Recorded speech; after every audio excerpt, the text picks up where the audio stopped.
반갑습니다. 예, 오늘 PPT 없이 제가 오래간만에 강연을 해봅니다. 좀 버벅거리더라도 양해해 주시기 바라고요. 저희가 이제 5일 동안 소주제를 5개를 잡았거든요. 오늘은 다양성이라는 주제입니다. 첫 주제로 저희가 다양성을 잡은 이유 중에 하나는요, 제가 평생 씨름한 주제 중에 가장 소중한 주제가 다양성인 것 같아요. 저야 자연을 관찰하면서 평생 살아온 학자잖아요. 자연에 나가면 다양성은 너무 당연한 주제입니다. 다양한 생물들이 자연에 살고 있으니까요. 근데 제가 관찰한 인간 사회, 호모사피엔스라는 동물의 사회 행동을 제가 관찰해 보면요, 다양성을 별로 좋아하는 것 같지가 않아요. 회사에 다니시는 분들이 제일 싫어하는 것 중에 하나가 회의잖아요. 또 회의냐 끌려 들어가시는데, 회의할 때 누군가가 좀 삐딱한 소리, 전혀 엉뚱한 소리 한마디 탁 던지면 다 째려보잖아요. 우리가 회의하는 목적이 뭘까요? 한 목소리로 통일하기 위해서 회의라는 걸 하는 거잖아요. 그 하루에도 몇 번씩 하는 회의의 목적이 엄밀하게 얘기하면 다양성을 죽이기 위해서 하는 거잖아요. 한 10몇 년 전에 미국에서 흥미로운 설문조사가 있었는데요. 대부분의 사람들은 숲에 가는 걸 좋아하잖아요. 숲에 가면 뭐가 그렇게 좋으세요? 라고 묻는 질문이었어요. 근데 정말 너무 뜻밖해요. 그 결과가. 설문조사에 응한 미국 사람들의 70~80%가 어느 숲에 가면 메타서콰이어만 눈이 모자라게 자라고 있더라. 어느 숲의 오솔길에는 은행나무만 끝없이 이어지고 있더라. 그런 걸 좋아합니다. 똑같은 나무가 반복적으로 쫙 나열되어 있는 그런 곳에서 장관이다, 이렇게 얘기하면서 감동을 받더라고요. 제가 그 설문조사 결과를 보면서 느끼는 건, 우리 인간은, 호모사피엔스는 다양성보다는 균일함, 반복적인 이런 걸 좋아하는구나, 그런 생각을 하게 됐습니다. 근래에 많은 사람들이 다양성에 대한 얘기를 많이 하십니다. 다양한 사회가 훌륭한 사회다. 모름지기 건전한 사회에는 다양한 목소리가 필요하다. 근데 실제로 그게 왜 중요한가를 제가 여쭤봅니다. 다양성이 왜 중요하다고 생각하십니까? 왜 다양해야 할까요? 이렇게 물어보는데 저한테 시원한 답을 주신 분이 아직 한 분도 안 계십니다. 그러니까 다양해야죠. 생각보다 다양성이라는 주제가 굉장히 어려운 주제더라고요.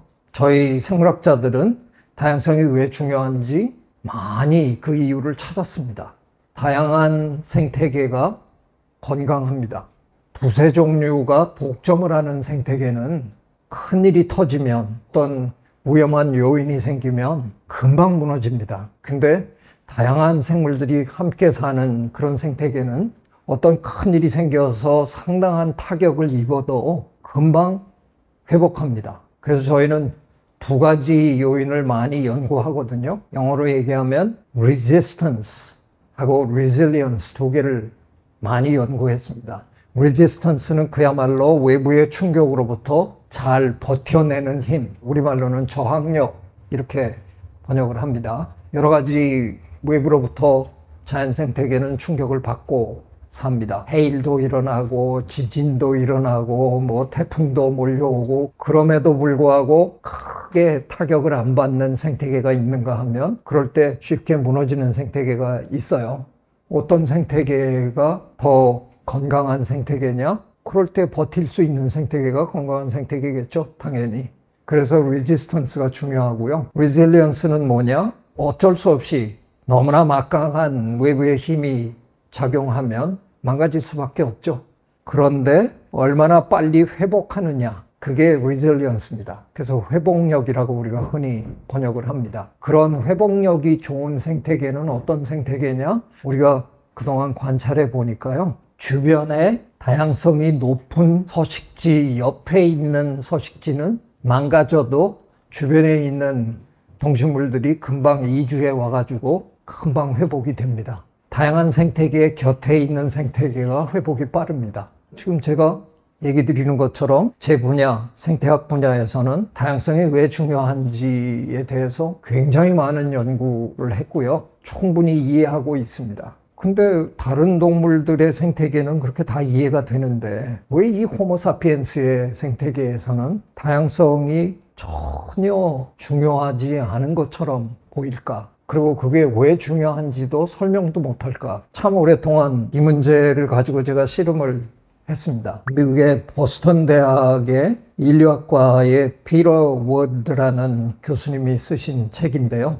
그냥 제목이 Diversity, 다양성이에요. 그 책을 읽다가 이래서 그렇구나 하는 걸 깨달은 게 있습니다. 물론 뭐 그게 책 한 권에 나와 있는 내용이니까 뭐 정답이라고 꼭 해야 되는지는 아직 확신은 없습니다만 저는 읽으면서 그렇겠구나 하는 충격을 받았어요. 우리 자연계의 다양성은 제가 말씀드린 대로 굉장히 오래된 아리스토텔레스 때부터 인지하던 굉장히 중요한 요인 중에 하나인데 인간 생태계, 다시 말하면 사회적 다양성은 유래가 너무 짧다고 설명을 하시더라고요. 우리 인류는 굉장히 오랫동안 봉건사회에 살았잖아요. 임금님이 왕정을 하는 그런 시대에 살았던 거죠. 근데 통치를 해야 되는데 백성이 너무 다양해. 그럼 통치하기가 쉽겠어요? 어렵겠어요? 어려운 겁니다. 그래서 일본이 우리를 지배하던 그 시절에도 일본은 우리에게 주입식 교육을 했고 모두가 똑같은 생각을 하게끔 자꾸 훈련을 시켰던 거죠. 그래야 통치하기 쉬우니까. 피터 워드 교수님은 굳이 시작을 얘기해라 그러면 1961년에 시작됐다 이렇게 얘기를 해요. 1961년 무슨 일이 있었냐면 미국에 당시 미국 대통령님이었던 존 F. 케네디 대통령님이 Affirmative Action이라는 행정명령에 사인을 하십니다. Affirmative Action은 입사라든가 입학이라든가 이런 상황에서 소수민족, 여성 차별하지 말아라. 차별 금지 법령이에요.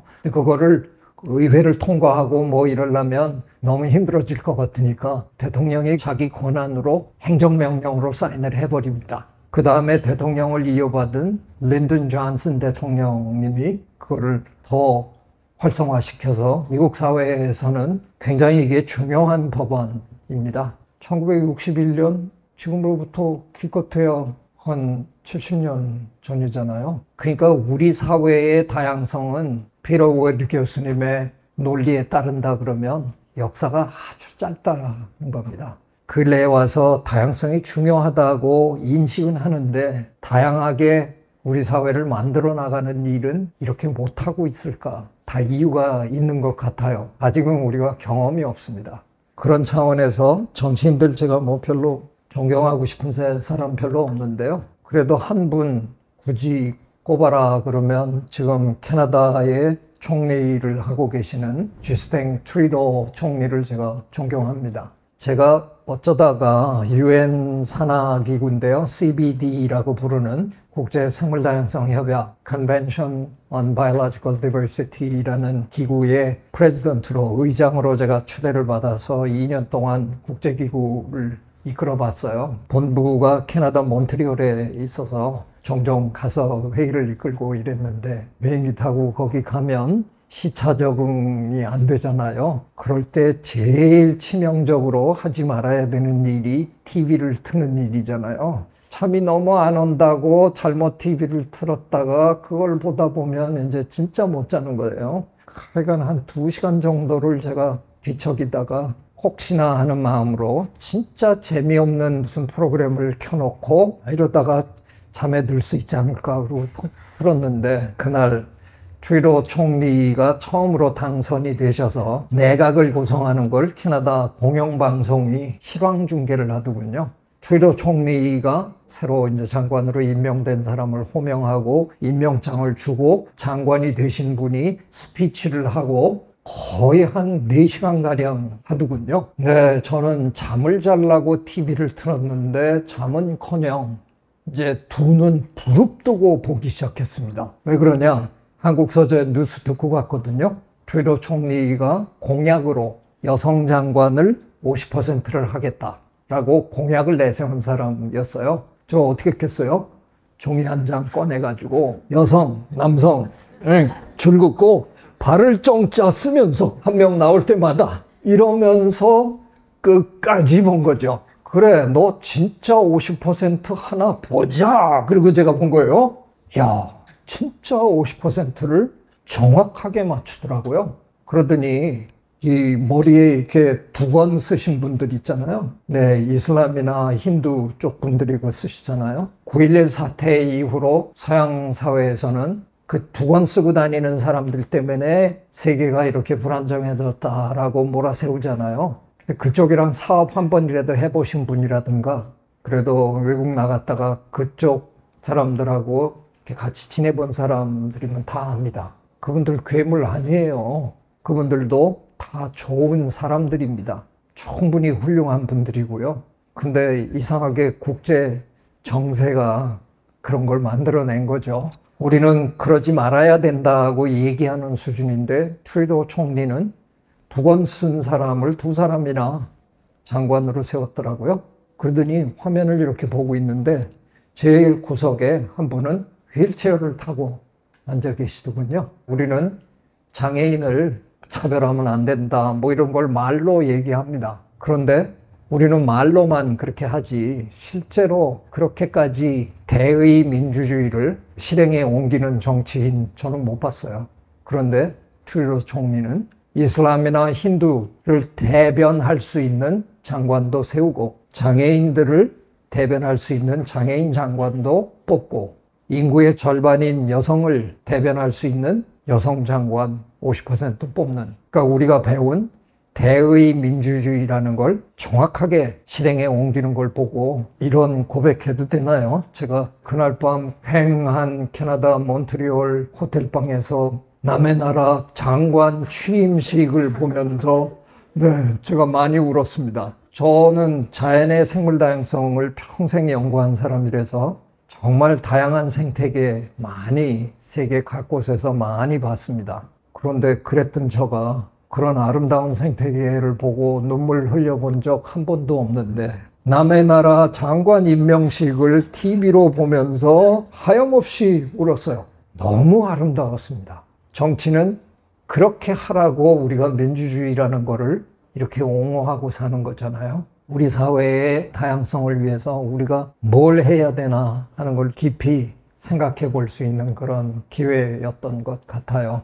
저야 뭐 직업으로는 생물 다양성이 파괴되는 것을 막기 위해서 열심히 노력하는 사람이고요. 가능하면 저 자연 생태계의 생물 다양성을 어떻게 보존할 거냐, 심지어는 증진시킬 거냐 학문적으로 연구하고 실천하고 하는 사람입니다. 그러나 또 어떤 면에서는 저도 이 호모사피엔스 사회의 일원으로서 우리 사회가 자꾸 다양성을 잃어가는 거 참 아쉬워요. 그래서 혹시 우리가 다양성을 만들어가는 그런 노력을 할 수는 없을까? 근데 그러려면 다양성이 왜 중요한가를 먼저 이해하고 인식을 해야 되는 거거든요. 그런 것도 앞으로는 우리가 서로 노력해야 되지 않을까 그런 생각합니다. 제 얘기를 이 정도에서 마치고 생물 다양성 내지는 그냥 우리 사회 다양성 뭐 이런 거에 대해서 함께 얘기를 좀 주고받을 수 있으면 좋겠습니다.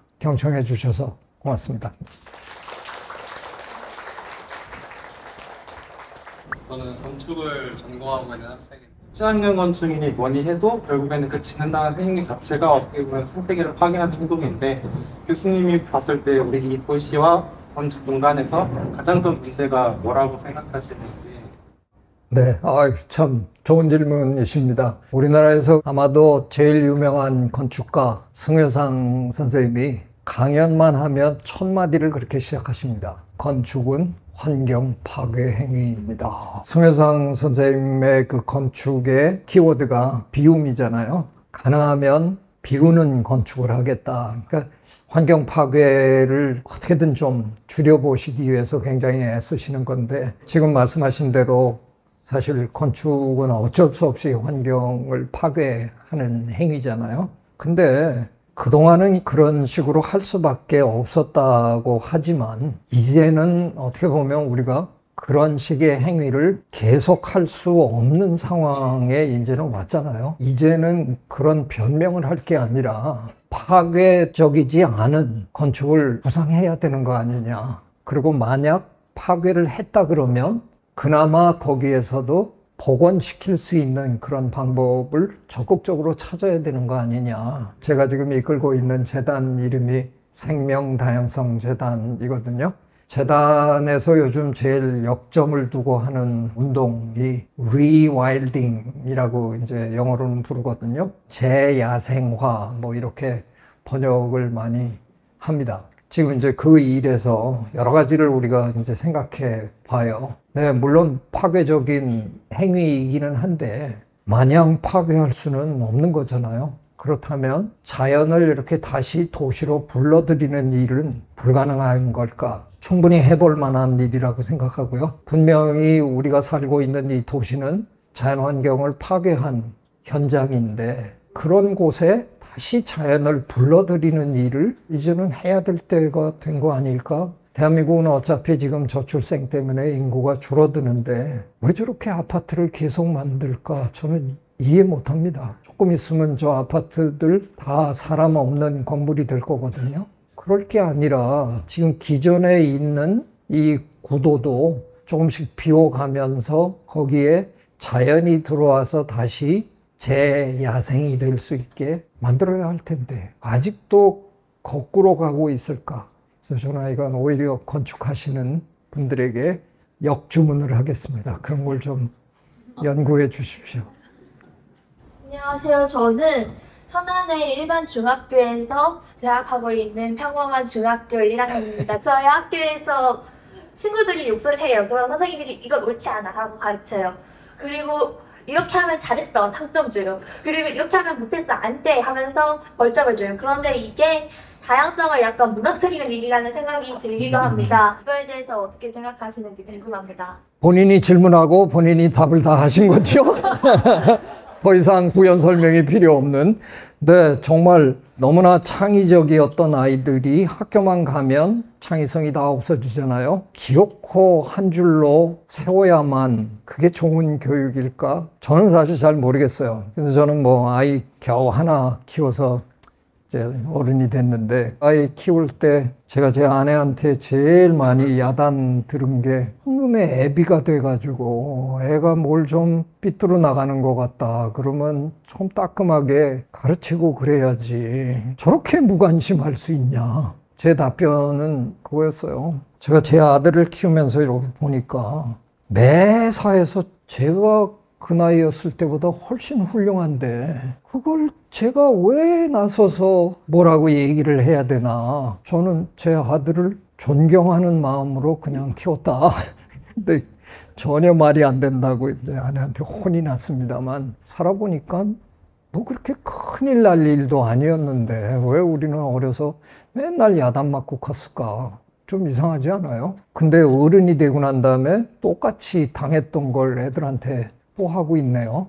애들 좀 이렇게 갈짓자로 왔다 갔다 해도 큰일 안 나요. 그냥 좀 편안하게 키우고 스스로 실수하게 좀 내버려 두는 것도 필요한데 너무 우리 지금 조바심 내고 키우는 거 아닌가 그런 생각이 드네요. 그래서 정말 질문도 너무 좋았고 스스로 답변도 너무 좋았다고 생각합니다. 네, 고맙습니다. 여러분이 이렇게 가까이서 마주보면서 이런 얘기를 서로 나누고 그러니까 너무 이렇게 뿌듯하네요. 저희가 이런 행사를 기획한 거는 어쩌다가 저희가 진행하고 있는 이 최마존이 생각보다 참 잘 됐잖아요. 저는 이렇게 구독자가 생기리라고 꿈에도 좀 생각 안 했습니다. 20만 명이나 될까 뭐 이러고 시작했는데 네, 어느덧 70만을 넘어선 이런 상황에서 참 신기합니다. 그런데 여기서 멈출 수는 없고 다음 단계로 우리가 또 도약을 해야 되니까 그거를 준비하는 모임을 갖고 있는 거거든요. 저희가 앞으로 어떤 방향으로 가게 되든 많이 사랑해 주시고요. 많이 응원해 주시기 바랍니다. 대한민국 사회를 함께 조금이라도 밝게 만드는 일을 함께 했으면 좋겠습니다. 고맙습니다.